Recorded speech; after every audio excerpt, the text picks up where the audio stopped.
the Rangers Journal now.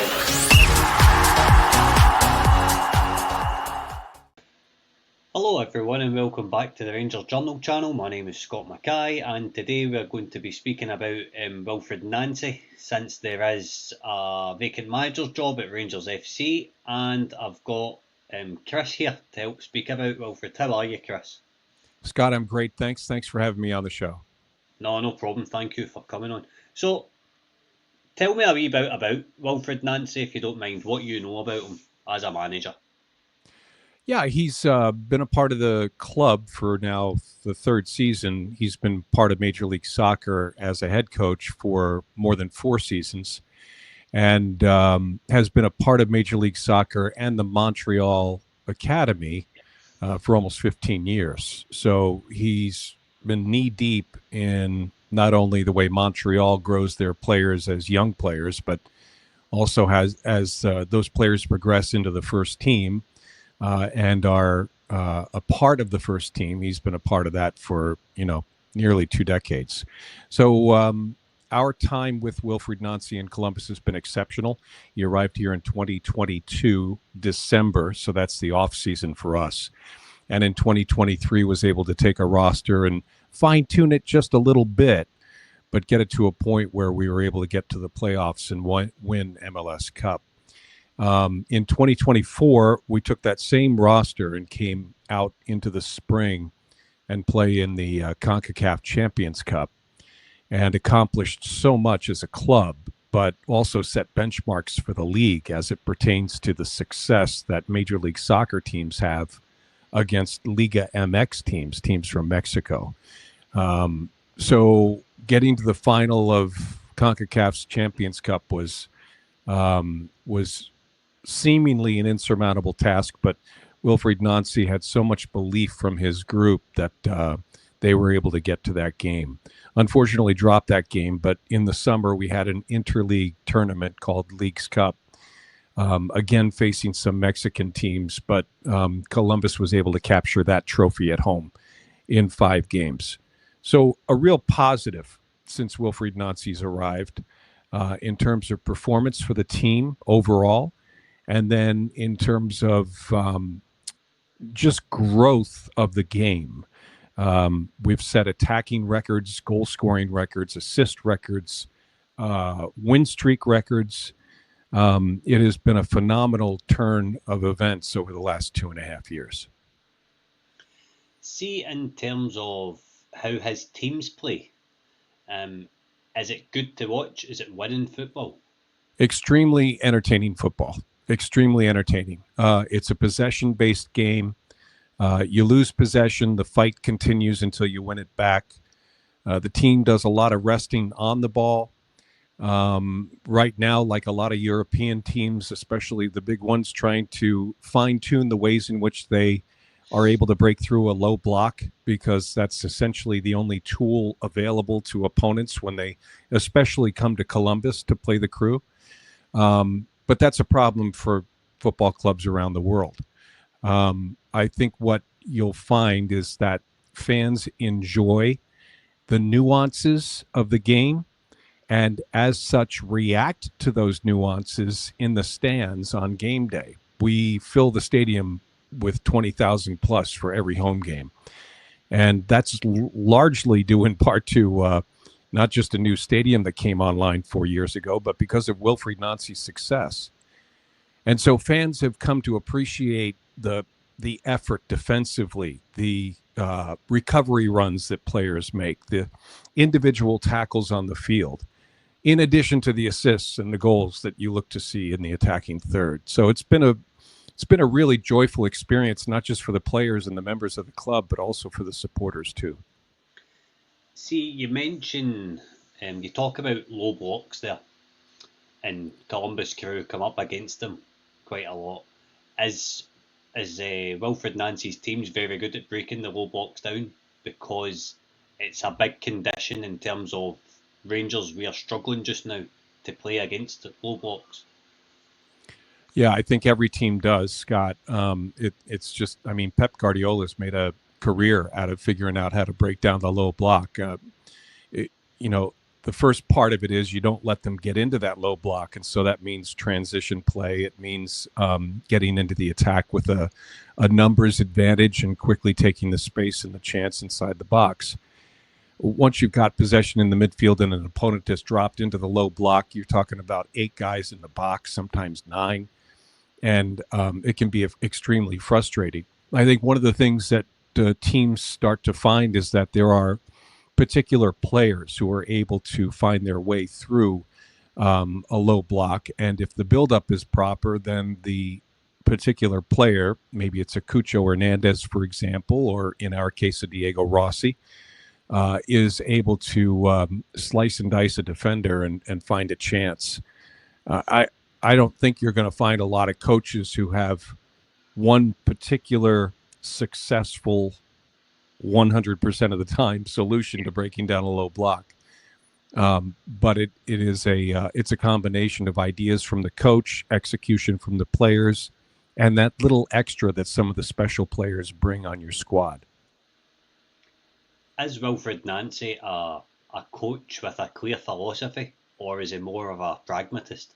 It's a really good question. Wilfried Nancy is very clearly spent time on his game model. He executed it right out of the box in 2021 when he took over the head coaching role in Montreal. You'll remember Thierry Henry was the head coach of Montreal. We were going into the year after the pandemic, and Montreal was faced in Major League Soccer with the assignment of having to call Miami their home for the first half of the season because Canada and the U.S. did not want athletes crossing the border on a regular basis. They didn't want anybody crossing the border, for that matter. And so I think Thierry Henry said, I'd rather be in Europe with my family. And he left the club in the spring. Wilfried Nancy, as his first assistant, took over right away and was able to build off of what Henry had been able to instill on the players. And then beyond that, was able to get so much more. They set records scoring-wise in their second year. They won the Canadian Championship, and Wilfried Nancy was the runner-up for Major League Soccer's Coach of the Year. Okay. So, a real positive for Coach Nancy. So he has that 2-year model when he comes to Columbus. And in his first year, he was able to make strides like he did in Montreal. This time it took them right to the championship. In the second year, we saw not just application of his second year plan from Montreal, but he had to move to the third year in the second season because the team had advanced so far in his game model. Now, for the first time in his professional coaching career, he is in a third season with a first team. And he is experimenting with the development of wingers, for example, as well as the advancement of center backs moving into the attack. So, excuse me, it's been really quite the evolution. And it's very clear that he's got an idea of what he wants and what he looks for in a player as well. Does he tend to stick to one tactical system, or does he tweak things depending on the opponent? Oh, no, it's only his system. Okay. Whether they're at home or away, Columbus plays the same way. And, if you're expecting to see 4-4-2 on the road and a 3-4-3 at home, forget it. It's not going to happen. If Celtic comes to town and Rangers want to change up their system, if Wilfried Nancy's the head coach, you're not changing anything. It's really a focus on what you do and what you do best. Right, okay. And I think with that philosophy, Columbus has been able to really be strong on the road and put all of the extra stuff that goes with being on the road in Major League Soccer to the outside.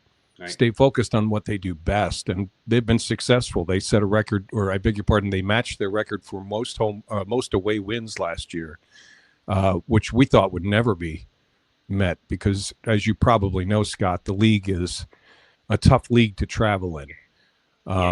There are just a lot of miles. It's a lot of overnight flights and that sort of thing. But it's it has been a really tremendous experience to have Wilfried Nancy as the head coach. See, in terms of his training sessions, do you know what they're like? Are they intense? Are they detailed? Does he use fairly modern training methods? Yeah, I would say modern. I've only seen a few full training sessions. I see mostly the first 15 or 20 minutes. But I can tell you this, it's all the coaches are on the field, from the athletic trainers to the physios, to the fitness trainers, to the strength and conditioning coaches are on the field too, as well as the assistant coaches in the tactical realm and head coach Wilfried Nancy. Everything they do is a part of a theme in a training session. So you may see a very brief 2-minute dynamic stretch, but then the players are moving the ball and moving to goal in groups of 5 or 6. Sometimes they're moving in combinations of 2 or 3 players at a time, and sometimes they're moving with combination passes of 4, 5, or 6.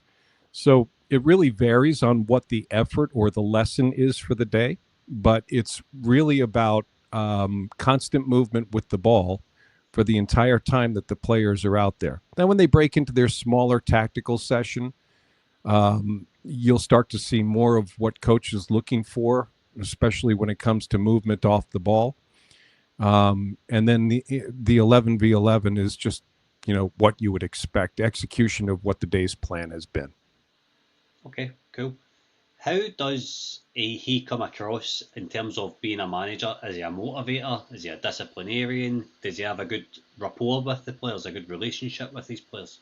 Oh, yeah. I mean, he's French. So, I mean, he's going to be friendly to everybody. That's been my impression of most French players and coaches. They don't really have an axe to grind. There's no real hard edge to them. There's certainly a disciplinarian piece to it, and he has demonstrated that as it relates to team policy. We had our captain benched for half a game last year because of an issue. Sorry, that was 2 years ago. And then Cucho Hernandez, who was the runner-up for league MVP last year. Cucho Hernandez broke team rules and was out for 3 games, including one of the games against Tigres from Mexico. Okay. So he's not afraid to put that policy in place and enforce it, even against the best and strongest players on the roster. But I think what you find is that there are very few instances, at least from my perspective, where he actually has to put the hammer down, as we say in America, where he actually has to get tough with the players. They seemingly respond to him because of the principles that he puts in place in the locker room and out on the training pitch. And they are responsive to him on match day. There seems to be a very clear view from players and coaches about what needs to happen. We don't ever see any sort of animus or angry reaction from anyone. Certainly a player might be disappointed on a card or might be disappointed on a foul call, but other than that, it's just very even keel, and you kind of like to see that. Yeah, fair enough. Yeah. See, in terms of player development, is he good at improving players, and does he give youth players a chance? He does give youth players a chance. We have seen a number of players come from our second team to the first team. Okay. They monitor the progress of those players in training sessions all the time. Just so you know, Wilfried Nancy runs training sessions so that all the players on the roster, and by the way, that roster is kept small, relatively speaking, to the rest of the league on purpose, so that the majority of players get the bulk of the reps in training and can be called on game day. In fact, Wilfried Nancy has at one time been notorious for not letting players know they're going to start until the morning of the game. Because he wants to keep everyone ready to go. And he's prepared everyone in the week prior to the match, so he doesn't have any reservations on who he calls on. But with regards to younger players, we've seen any number of younger players come up, get signed to the first team, and get their minutes in due time. Naturally, that transition for an 18 or 19 or even 20-year-old to a first team experience takes several weeks, if not months. But when the time is right, that player gets his minutes. And that's always good to see, because fans in Columbus are especially proud of the academy and especially proud of our second team. As it relates to professionals, let's take Cucho Hernandez, for example. He came over from Spain in, 2022, and was a part of the tandem with Lucas Zelarayan. Coach gets dismissed. In comes Wilfried Nancy. Now, up until that point, Cucho was wearing the number 9, and he was playing a traditional number 9 player. He was stretching the field, sometimes on the flanks, sometimes up the middle, but really stretching the field. Wilfried Nancy took him and taught him how to come back and check into the midfield. Not necessarily as a dual 10, but most especially as a player who can help support. And when Cucho checked into the midfield, he'd typically bring 1 or 2 center backs with him, which left everything behind him wide open for players to run onto. Yeah. As a result, we saw tremendous growth, not just from Cucho, but also in our attacking numbers from the other players on the field. Diego Rossi enjoyed a tremendous season last year with 12 goals, because Cucho, with his 19 goals, also had 10 or 11 assists and was able to really function as a player who could come back into the midfield, receive, turn, and distribute outside. And it was really, really fun to watch and made us extremely dangerous, too. Cool. Sounds good.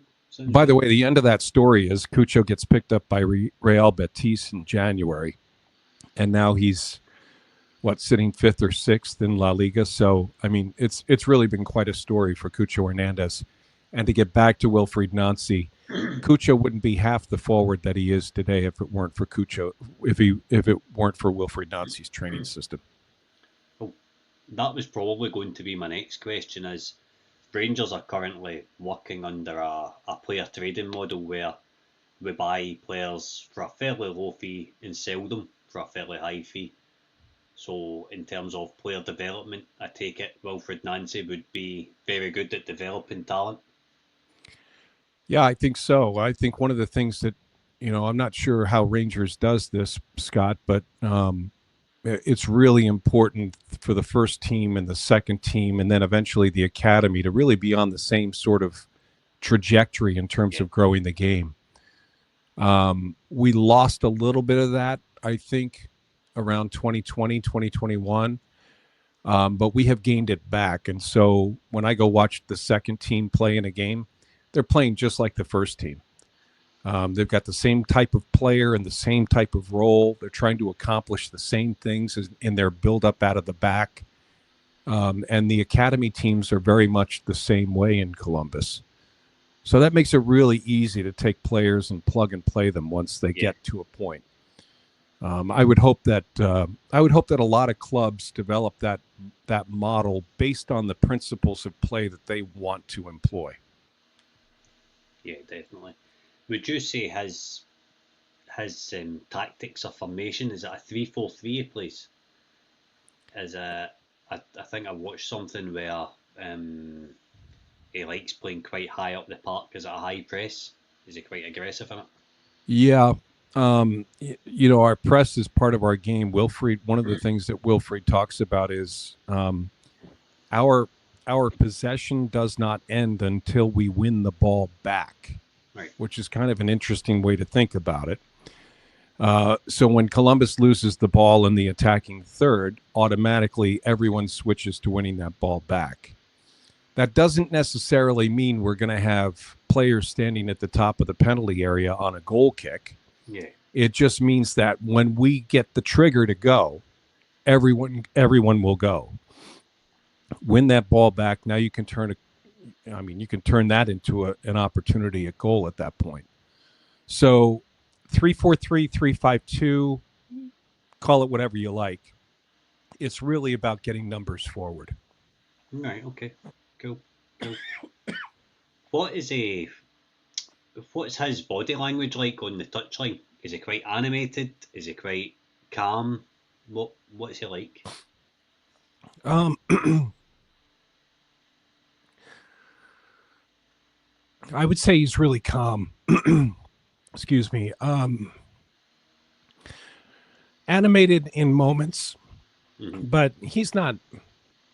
He just wants to see the execution, and so I would call him involved.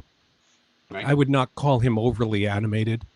I would say certainly invested, and to the degree to which any moment demands that he's overly animated, I think he'll take advantage of that, but not to the point where players feel like they're being put on the spot. Right. Okay. I'm going to move into Rangers a wee bit now. So let's be honest, Rangers is a bit different in terms of pressure. We play what's most mainly in a two-team league with Celtic. Second best is not good enough. Do you think Wilfried Nancy could handle that pressure? Oh yeah, I don't think he'd even consider the pressure. I really don't. I don't think. I'm not sure that Wilfried Nancy wants to come to Europe just yet until he gets this third year done. But in terms of pressure, I don't see that being a factor at all. When he was in Montreal, the ownership group there, I think, is notorious for wanting results right away. Yeah. And I find that to be somewhat unfair because I think there is a process, especially when you're a new head coach. And, I don't think you can be impatient. On the other hand, I think what you'll get from Wilfried Nancy is a sense of urgency that things have to get done. I think he's in the prime of his coaching career, and I think he's got a lot of years left. He has spent a lot of time studying the game and understanding what he wants from his players. I think he becomes so focused in that anything on the outside, like the pressure you're talking about, becomes unimportant to him. Okay, cool. In your opinion, do you think that he would thrive in an environment like Glasgow then? Yeah, I think he probably would. I'm not sure if he ever has the aspirations to get back to France specifically. And I certainly don't know if there are any countries that he would absolutely rule out. So, I think every coach, like every player, aspires to some next level, whatever that is. I think factors like family become important, and being able to acclimate to a new environment, that's important as well.